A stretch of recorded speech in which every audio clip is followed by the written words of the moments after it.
जय हिंद। आइए हम लोग पढ़ते हैं कोशिका सेल। पार्ट 1 में हम लोग को बता चुके हैं कि कोशिका किसे कहते हैं, क्या होता है कोशिका भित्ति और क्या होती है कोशिका झिल्ली। आइए हम पार्ट 2 में समझते हैं माइक्रोकांडिया। माइक्रोकांडिया जिसे हिंदी में कहते हैं सूत्रकणिका, इसके खोज करता थे अल्टमैन। कौन? अल्टमैन।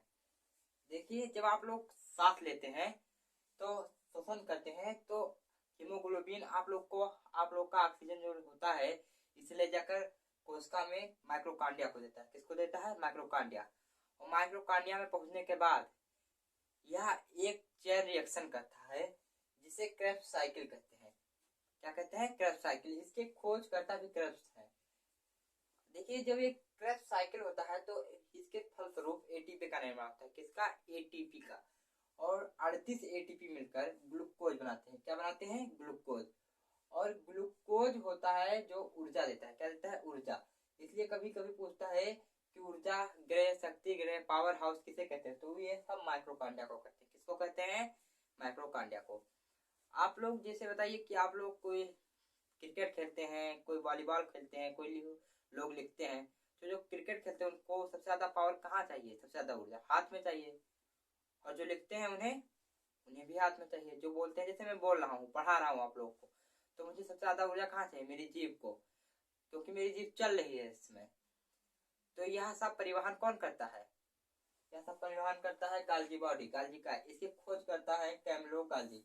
इसके खोज, ये सबसे जरूरी यही होता है। अगर मान लीजिए आप बोलते रहे और आपके जीभ का सारा ऊर्जा खत्म हो जाता है तो क्या होगा? आप बोलना बंद कर देंगे, थक जाएंगे, कहेंगे हम थक गए। तो देखिए, आप लोग जब सब थकते हैं तो कहते हैं हमारा पूरा शरीर थका हुआ है। आप लोग यही नहीं कहते कि मेरा हाथ थका हुआ है, पैर थका हुआ है, सिर थका हुआ है। ऐसा तो कहते नहीं है। या केवल ऊर्जा का ही परिवहन नहीं करता, प्रोटीन का भी परिवहन करता है। जितना भी मतलब शरीर में जितने भी चीज होते हैं इसका परिवहन गाल्गी बॉडी करता है। आइए हम लोग पढ़ते हैं राजधानी वैक्यूल्स। यह क्या करता है? यह जल संग्रह करता है। जैसे आप लोग पानी पीते हैं। अब आप लोग जानते हैं कि पानी पीते हैं तो पेट में चला जाता है। सारा पानी पेट में थोड़ी ना जमा होता है। यह पानी जाकर कोशिका में जमा होता है। कोशिका में किसमें? वैक्यूल्स में, राजधानी में। कहाँ में? राजधानी में। देखिए, पेट में पानी 1-2 लीटर होता है केवल। यह मानव शरीर में जंतु 65% जल होता है। कितना? 65%। और जंतु में छोटा होता है, मतलब मानव में जंतु में छोटा होता है और पेड़ पौधों में बड़ा होता है, क्योंकि पेड़ पौधे ज्यादा पानी का संग्रह करते हैं और मनुष्य और जंतुओं में थोड़ा पानी का संग्रह करते हैं। अब हम आप लोग को समझाएंगे तारक का सेंट्रोसोम।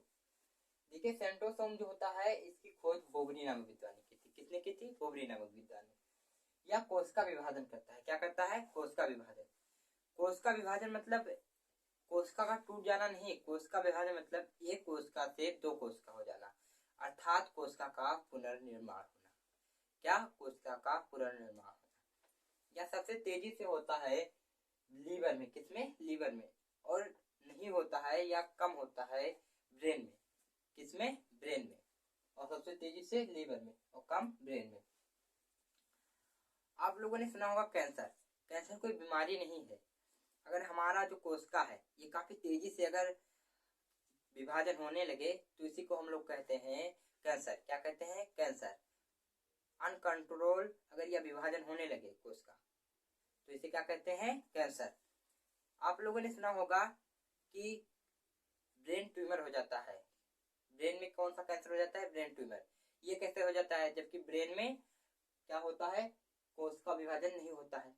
तो देखिए, जो होता है ब्रेन, इसमें 90% न्यूरॉन पाया जाता है जो कोश विभाजन रहित होता है। क्या पाया जाता है? 90% न्यूरॉन जो कोशिका विभाजन रहित होता है। और 10% पाया जाता है गैलियल। क्या पाया जाता है? गैलियल सेल, जिसमें सेंट्रोसोम उपस्थित होता है। क्या होता है? सेंट्रोसोम। यही सेंट्रोसोम क्या करता है? कोशिका विभाजन करता है और काफी तेजी से कभी कभी कोशिका विभाजन करता है, इसलिए ब्रेन ट्यूमर हो जाता है। क्या हो जाता है? Brain tumour. कोशिका को हमने जैसे आपसे बताया था कि यह बहुत लंबा चैप्टर है। जैसे हमने पार्ट 1 आपको पढ़ा दिया, या पार्ट 2 था। इसके बाद हम पार्ट 3 लाएंगे जिसमें हम और भी कोशिका के बारे में आप लोग को बताएंगे।